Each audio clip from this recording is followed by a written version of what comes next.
प्रतापगढ़ राज्य की रानी लक्ष्मी बहुत घमंडी थी। महाराज रानी को बहुत प्यार करते थे और इसीलिए वह कभी किसी की परवाह नहीं करती थी।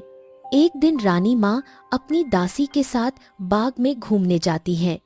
तभी रानी की नजर एक सूखे फूल पर पड़ती है। दासी, ए दासी, तुम्हें कितनी बार कहा है कि बाग में ऐसे वैसे फूलों के पौधे बिल्कुल मत रखा करो। इस फूल के पौधों को अभी तुरंत फेंक दो। क्यों रानी माँ, ये फूल का पौधा तो सच में बहुत सुंदर है। ओह, कितनी बार कहा है, मेरे सामने जवाब मत दिया करो। ऐसे जंगली फूल मुझे बिल्कुल पसंद नहीं है। रानी माँ की बात मानकर दासी जैसे ही फूल तोड़ने गई, तभी उस फूल ने भयानक चीख लगाई। दया करे रानी माँ, मुझे मत तोड़िए। मैं किसी का कोई नुकसान नहीं कर रही हूँ। आप तो गर्भवती है, कृपया मेरे ऊपर ऐसा अन्याय मत कीजिए। ऐसे जंगली फूल मेरे बाग की शोभा नहीं देते। मैं तुम्हें यहाँ नहीं रख सकती। तुम मेरे बाग की सुंदरता खराब कर रहे हो। मैं तुम्हें तोड़कर फेंक दूंगी। इतने रूप का घमंड अच्छा नहीं होता रानी माँ। इस दुनिया में हर कोई सुंदर नहीं होता। कोई देखने में सुंदर होता है तो कोई कुरूप, और यही प्रकृति का नियम है। हा हा हा, तुम जैसे छोटे से जंगली फूल से अब मुझे नियम कानून सीखना पड़ेगा क्या? दासी, तुम इस तरह मुंह खोलकर क्यों खड़ी हो? इस फूल के पौधे को अभी इसी वक्त उखाड़ कर फेंक दो। मैं कह रही हूँ ना रानी माँ, कृपया इतना बड़ा अधर्म मत कीजिए। उस पौधे में जीवन है, उसे तोड़ने से बहुत कष्ट होगा। दया करे, मुझे मत तोड़िए। अहंकारी रानी ने उस फूल की कोई बात नहीं सुनी और उसे तोड़ दिया। तभी वह फूल रानी को अभिशाप देता है। अहंकारी रानी, गर्भवती होते हुए भी तुमने मुझ पर अत्याचार किया। तुम्हारे गर्भ से जो संतान जन्म लेगी वो धूप से जली हुई काली होगी। मैं तुम्हें अभिशाप देती हूँ। इसके बाद वह टूटा हुआ फूल वहीं पड़ा रह गया और रानी अपने राजमहल में वापस चली गई। क्या हुआ मेरी रानी? तुम इस तरह उदास होकर बरामदे में क्यों बैठी हो? तुम्हें देखकर लगता है कि तुम बहुत चिंतित हो। आज एक अनहोनी हो गई है महाराज। पता नहीं क्यों मन बहुत अशुभ संकेत दे रहा है। अरे क्या हुआ? बताओ तो सही। मैं बाग में घूमने गई थी। वहाँ मैंने एक जंगली फूल का पौधा देखा। वो मुझे बिल्कुल पसंद नहीं आया, इसलिए मैंने उसे तोड़कर फेंक दिया। तुमने बिल्कुल सही किया। जो फूल तुम्हें पसंद नहीं है, तुम उसे बाग में क्यों रखोगी रानी? यह बाग तो तुम्हारा ही है। मैं वही तो कह रही हूँ महाराज। उस जंगली फूल को तोड़ने के बाद उसने मुझे अभिशाप दिया। उसने कहा कि मेरे गर्भ में जो संतान आएगी वो अभिशापित होगी। एक फूल ने क्या कहा क्या नहीं कहा, तुम उसी पर विश्वास करके बैठ गई हो। तुम्हें इन बातों के बारे में सोचने की जरूरत नहीं है। मैं सोच नहीं रही हूँ महाराज, लेकिन कहीं ना कहीं मन में डर बना हुआ है। अगर मेरे आने वाले बच्चे को कोई नुकसान हुआ तो मैं खुद को कभी माफ नहीं कर पाऊंगी। ठीक है, मैं अभी दासी से कहता हूँ कि उस फूल के पौधे को बाग से दूर कहीं फेंक आए। इससे तुम्हारे मन का डर कम हो जाएगा। बिल्कुल सही कहा आपने महाराज। उस जंगली फूल को बाग से बहुत दूर फेंक देना ही ठीक होगा। इसके बाद महाराज ने आदेश दिया कि उस जंगली फूल को बाग से बहुत दूर फेंक दिया जाए। उधर उस फूल के पास से एक साधु बाबा गुजर रहे थे। कोई है क्या? मुझे थोड़ा पानी दे सकता है? प्यास से मेरा सीना फटा जा रहा है। ये क्या? बाग के पास किसी के रोने की आवाज आ रही है। चलो जाकर देखता हूँ कौन रो रहा है।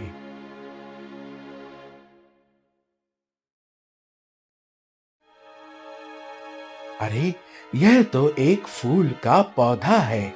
साधु बाबा, कृपया मेरी मदद कीजिए। रानी माँ ने मुझे तोड़कर यहाँ फेंक दिया है। मेरे शरीर में बहुत दर्द हो रहा है और प्यास से मेरा सीना फटा जा रहा है। क्यों? रानी को तुम पर इतना गुस्सा क्यों आया कि तुम्हें यहाँ फेंक दिया? मैं एक जंगली फूल हूँ। राज्य के बाग में मेरी कोई शोभा नहीं मानी जाती। इसलिए गर्भवती रानी ने मुझ पर इतना बड़ा अत्याचार किया है। कृपया मुझे नया जीवन दीजिए साधु बाबा। अच्छा, ठीक है, जैसे तुम चाहोगे वैसे ही होगा। मैं तुम्हें अपने साथ ले जाता हूँ। इसके बाद साधु बाबा उस फूल के पौधे को अपने साथ लेकर चले गए।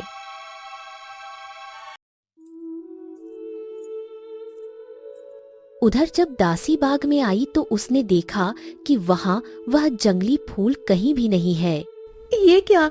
यही तो रानी माँ ने वो फूल फेंका था, वो कहाँ चला गया? अब देर करना ठीक नहीं होगा, मुझे तुरंत रानी माँ को ये खबर देनी होगी।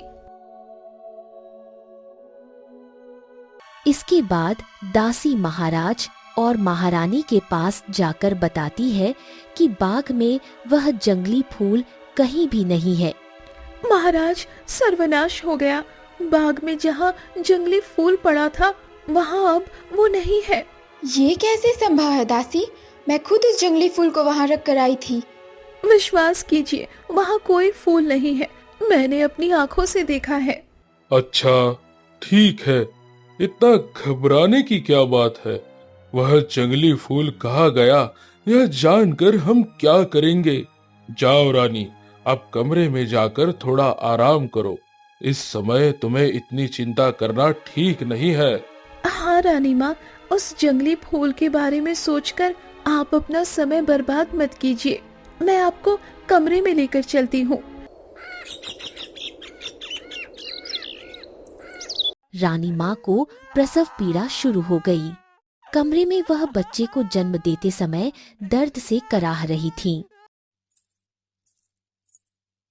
दासी, अंदर और कितना समय लगेगा? मैं बाहर खड़े खड़े थक गया हूँ। मैं अपने बच्चे का चेहरा कब देख पाऊंगा? थोड़ा और इंतजार कीजिए महाराज, दाई माँ आपके बच्चे को लेकर आ रही है। महाराज, आपकी एक बेटी हुई है, आप उसे एक बार देखिए। ये तो मैं समझ गया, लेकिन तुम इस तरह घबरा क्यों रही हो? क्या हुआ? मुझे साफ साफ बताओ। क्या बताऊं महाराज, एक बार अपनी बेटी को ध्यान से देखिए। उसके गोरे चेहरे पर काले काले धब्बे हैं। ऐसा लगता है जैसे उसका चेहरा धूप में जल गया हो। क्या कह रही हो? नहीं, ऐसा नहीं हो सकता। मेरी बेटी को मुझे दो। यह क्या? सच में मेरी बेटी के चेहरे पर काले दाग है। ऐसा लग रहा है जैसे वह धूप में झुलस गई हो। तो क्या महाराज उस फूल की बात सच हो गई? उस जंगली फूल के श्राप से ही हमारी राजकुमारी की ये हालत हुई है। हे ईश्वर, ये आपने मुझे किस पाप की सजा दी है? मैं अपनी बेटी के चेहरे की ओर देख नहीं पा रहा हूँ। धूप से जली उस राजकुमारी को गोद में लेकर महाराज की आंखों से लगातार आंसू बहने लगे। घमंडी रानी माँ बिस्तर पर लेटी हुई यह सब सुन रही थीं। दाई माँ की बातें और दासी के रोने की आवाज उनके दिल को चीर रही थी। मेरी बेटी का ऐसा रूप, मैं इसे स्वीकार नहीं कर पा रही हूँ। उस जंगली फूल ने ही श्राप दिया है। मैंने कितना बड़ा पाप किया है। महाराज, अगर राज्य के लोगों को पता चल गया कि हमारी राजकुमारी अभिशप्त है तो ये बात पूरे राज्य में फैल जाएगी। हम शर्म से किसी को मुंह नहीं दिखा पाएंगे।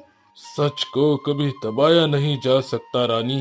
राज्य के लोग आज नहीं तो कल सब जान ही जाएंगे। अब इन बातों को सोचकर कोई फायदा नहीं है।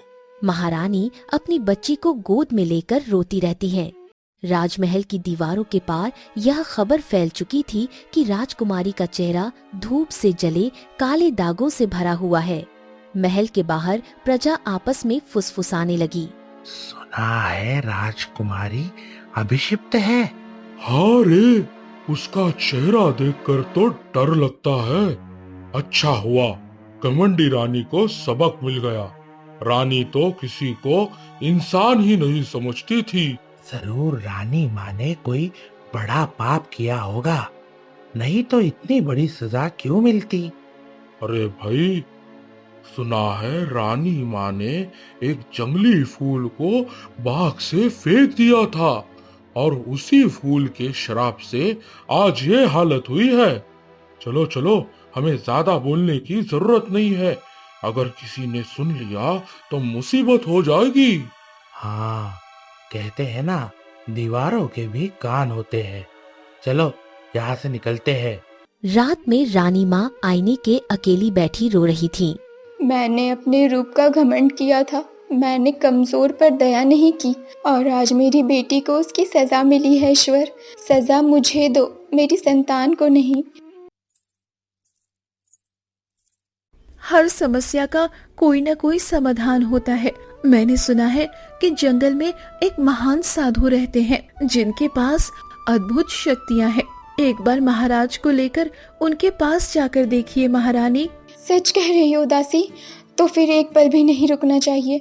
मैं महाराज से कहूंगी कि वो हमारी बेटी को लेकर कल ही उस साधु के पास जाए।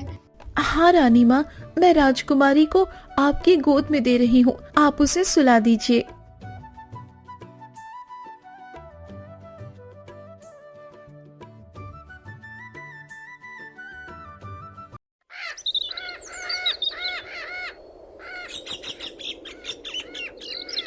उधर गहरे जंगल में साधु बाबा के आश्रम में वह जंगली फूल एक नया रूप पा चुका था।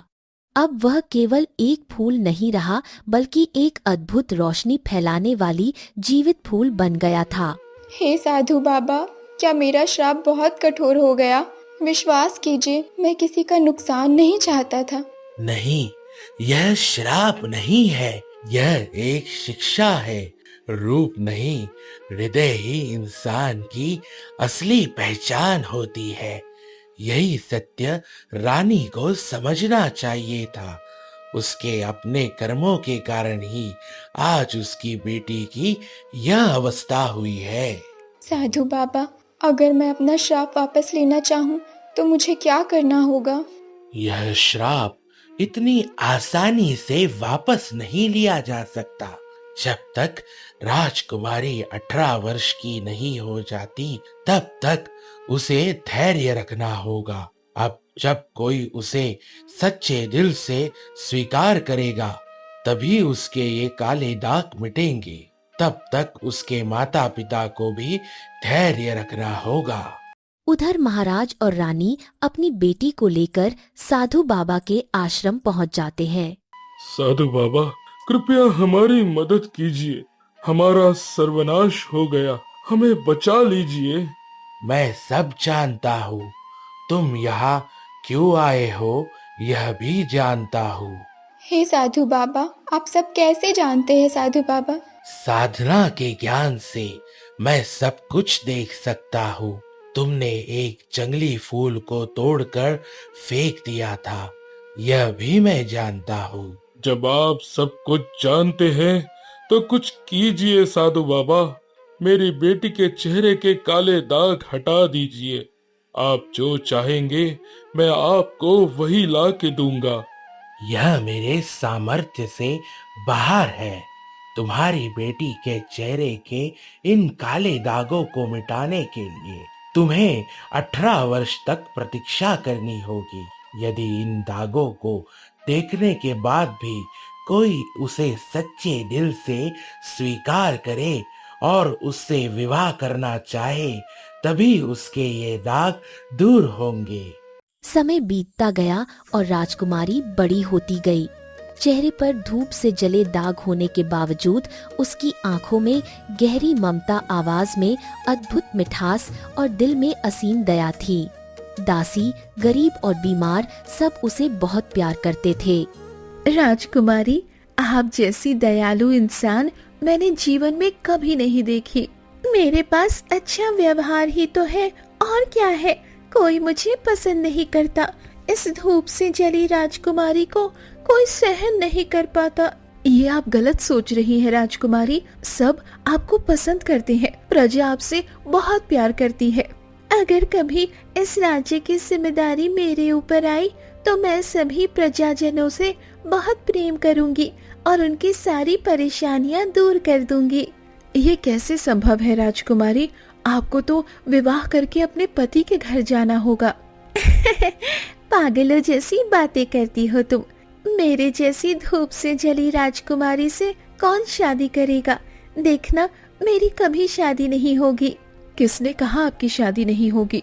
साधु बाबा ने तो पहले ही कहा था, जब कोई आपको सच्चे दिल से प्यार करके आपसे विवाह करेगा तो आपके सारे दाग दूर हो जाएंगे। अच्छा बाबा, जब होगा तब देखा जाएगा। चलो अब महल लौट चलते हैं। अगर माँ बाबा ने मुझे नहीं देखा तो वो परेशान हो जाएंगे।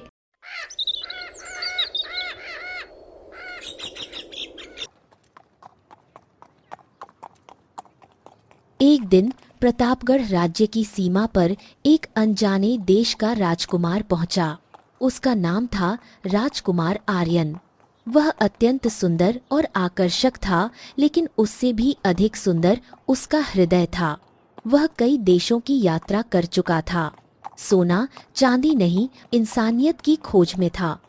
उसी समय राजकुमारी अपने राज्य की प्रजा की सेवा में लगी हुई थी। डरो मत, ये दवा खा लेने से तुम्हें आराम मिलेगा। कल मैं तुम्हारे लिए मिठाई भी भेजूंगी। राजकुमारी, मैं जानती हूँ, इसी वजह से इस राज्य के लोग आपसे इतना प्यार करते हैं। सब चाहते हैं कि आप ही इस राज्य की रानी बने। तुम सब इस राज्य की प्रजा हो, तुम्हारी देखभाल करना हमारा कर्तव्य है। यही कारण है कि इस राज्य के लोग आपसे बहुत प्रेम करते हैं। सब चाहते हैं कि आप ही इस राज्य की रानी बने। लेकिन मेरा चेहरा तो ठीक नहीं है ना, मुझे इस राज्य की रानी के रूप में अच्छा नहीं लगेगा। इंसान की सुंदरता से सब कुछ नहीं होता राजकुमारी। आपके अंदर एक सुंदर दिल है जो किसी और के पास नहीं है। यह दृश्य दूर से राजकुमार आर्यन देख रहा था।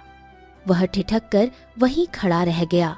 उसके लिए राजकुमारी के चेहरे के दाग नहीं, बल्कि उसकी ममता और दया ही सबसे बड़ा सौंदर्य बन गए थे। ऐसी दया, ऐसी कोमलता, मैंने ऐसा सौंदर्य कहीं नहीं देखा। एक राजकुमारी इतनी महान कैसे हो सकती है? नहीं, अगर मैं विवाह करूंगा तो इसी के साथ करूंगा। आप कौन हैं और दूर से हमारी राजकुमारी को क्यों देख रहे हैं? मैंने आपको पहले कभी इस राज्य में नहीं देखा।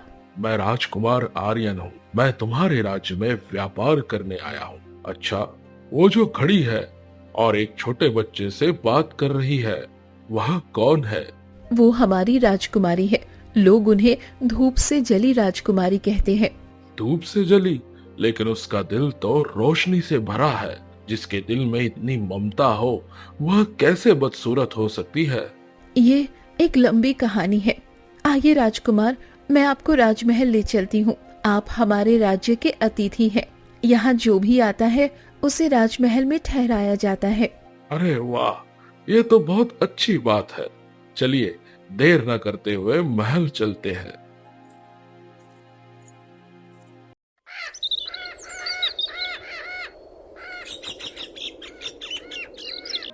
इस प्रकार 2 दिन बीत गए। एक दिन राजकुमारी बाग में घूम रही थी, तभी राजकुमार उनसे बात करने के लिए आगे बढ़ा। राजकुमारी, क्या मैं आपसे कुछ बात कर सकता हूँ? मुझसे? लेकिन आप कौन हैं और इस महल में कैसे आए? मैं राजकुमार आर्यन हूँ। बहुत दूर से आपके राज्य में व्यापार करने आया था और आपको देखकर मेरी नजर आप पर ठहर गई। मैंने आपको पहले ही नजर में प्रेम कर लिया। राजकुमारी, मैं बस इतना जानता हूँ कि आप एक अद्भुत इंसान हैं। क्या आपने मेरे चेहरे के दाग नहीं देखे? देखे हैं, लेकिन उससे क्या फर्क पड़ता है? दाग तुम्हारे दिल में नहीं है। सब लोग मुझे देखकर दूर चले जाते हैं। आप भी चले जाएंगे? नहीं, मैं किसी को छोड़ कर नहीं जाता। जिससे मैं प्यार करता हूँ उसे दिल से अपनाता हूँ। अगर आपको कोई आपत्ति ना हो तो मैं आज ही महाराज से विवाह की बात करूँगा। ठीक है, अगर आपको मेरे चेहरे के दाग के साथ मुझे अपनाने में कोई परेशानी नहीं है तो मुझे भी आपसे विवाह करने में कोई आपत्ति नहीं है। उधर जंगल में साधु बाबा और वह जंगली फूल आपस में बात कर रहे थे। अब बस कुछ ही दिन बाकी है। अगर इस बीच राजकुमारी की शादी हो जाती है तो उसके चेहरे के सारे दाग मिट जाएंगे। ऐसा ही हो साधु बाबा, मैं पिछले 18 वर्षों से इसी पछतावे में जी रहा हूँ। अगर मैंने राजकुमारी को श्राप न दिया होता तो ये सब नहीं होता। तेरी कोई गलती नहीं है जंगली फूल। रानी ने अपने घमंड में तुझसे बुरा व्यवहार किया और उसी के कारण उसकी बेटी के भाग्य में यह दुख आया। हमारी राजकुमारी सच में बहुत अच्छी है, उसका दिल बहुत बड़ा है। भगवान करे उसके सारे दुख दूर हो। राजकुमार आर्यन महाराज के पास राजकुमारी के लिए विवाह का प्रस्ताव लेकर गया। अरे राजकुमार, आप मेरे दरबार में कहिए, क्या कहना चाहते हैं? मैं आपसे एक चीज मांगने आया हूँ। कह सकते हैं कि मैं आपसे एक अनमोल वस्तु मांगने आया हूँ। आप यह क्या कह रहे हैं राजकुमार? आप इतने बड़े राज्य के राजकुमार हैं। आपको देने के लिए मेरे पास क्या हो सकता है?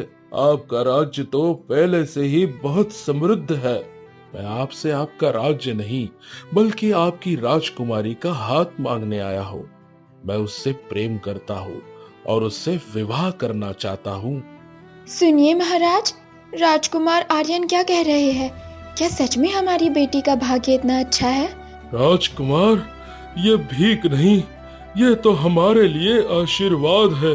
मैंने कभी सोचा नहीं था कि कोई मेरी बेटी से विवाह करना चाहेगा। आपकी बेटी के चेहरे पर दाग हो सकते हैं, लेकिन उसका दिल बहुत सुंदर है। मैं उसके दिल से प्रेम करता हूँ। तो फिर देर किस बात की? मैं तुरंत विवाह की तैयारी शुरू करता हूँ।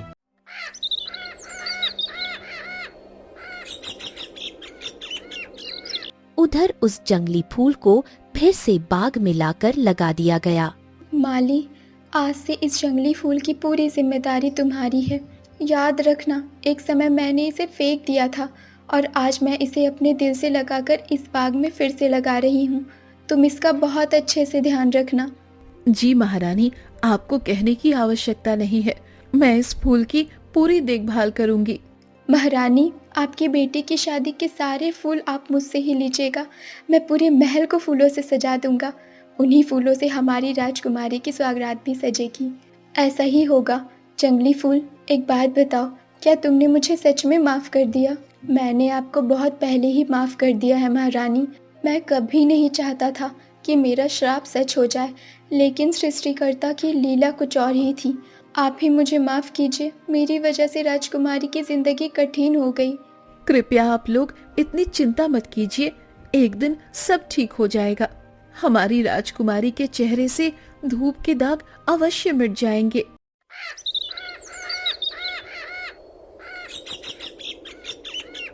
इसके बाद राजकुमारी का विवाह बहुत धूमधाम से संपन्न हुआ। आज उसकी सुहागरात है। राजकुमारी घूंघट ओढ़कर बिस्तर पर बैठी है।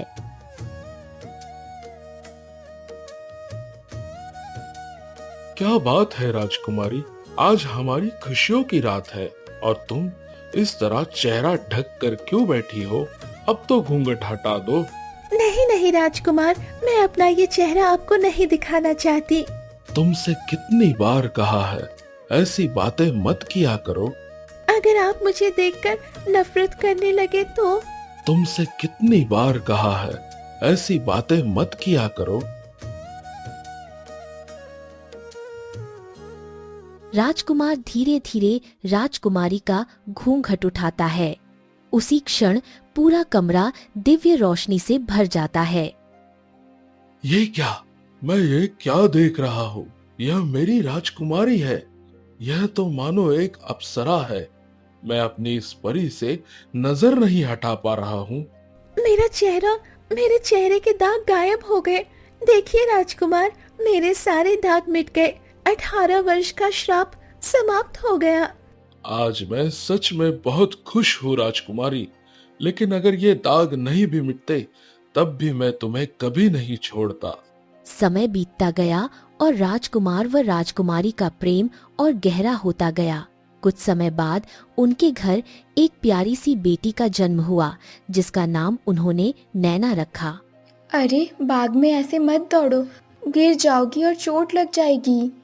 ओ जंगली फूल, मुझे इधर उधर दौड़ना बहुत अच्छा लगता है। और सुनो, मम्मी पापा मुझे बिल्कुल समय नहीं देते, वे तो हमेशा आपस में बातें करते रहते हैं।